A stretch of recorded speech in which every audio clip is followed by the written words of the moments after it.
Tuto na. Kung dumating man ang araw na nag-iba ng aking mga ngiti, kung pansin mo na wala nang ikaw na bukang bibig ng aking mga labi, kung wala na ang lambing sa boses ko, kung sa tingin mo na ako ay tuluyan ng nagbago, huwag kang magtataka. Matagal ko naman na itong sinabi sa'yo, di ba? Na kung sa pandinig mo ay nagbago ng himig, sa tunyang mga katagang mahal kita ay aking sinasambit.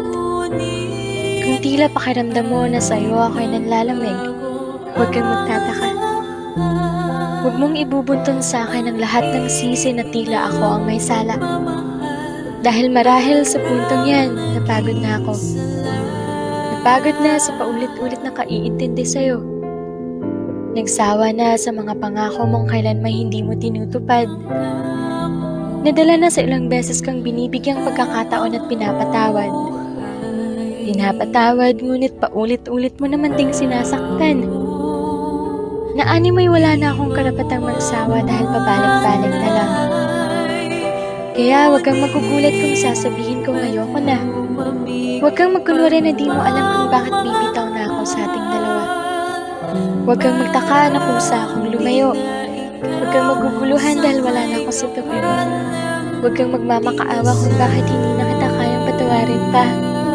Dahil sa kakapatawad ko sa'yo, doon nagsimula ng pagmamahal ko ay nawala.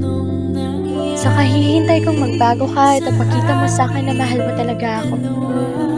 Doon ako nag-umpisang mapagod at paunti-unting sumuko. Dahil wala kang ginawa.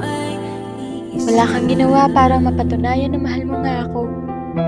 Kaya dumating na ako sa punto ako ay natuto. Natuto na kasi hindi na ako yung dating marupok na isang sorry at iyak mo lang. Bibigay na. Hindi na ako yung kahit ikaw ang may sala, ako yung magpapakumbaba. Hindi na ako yung taong hindi kaya na mawala ka. Dahil ngayon, mas di ko kaya na ang sarili ko ang mawala at masira. Siguro nga nagbago ako. Nagbago ako dahil sa'yo. Dahil sa ginawa mo, ako ay natuto. Kaya huwag kang magugulat. Huwag kang iiyak. Huwag kang maguguluhan kung tila nagbago ang lahat. Dahil sa pagkakataong to, natuto na ako. Dahil ang tao ay talagang bibitaw at gugustuhin ng lumaya kapag siya ay natutong mahalin at pahalagahan ng sarili niya.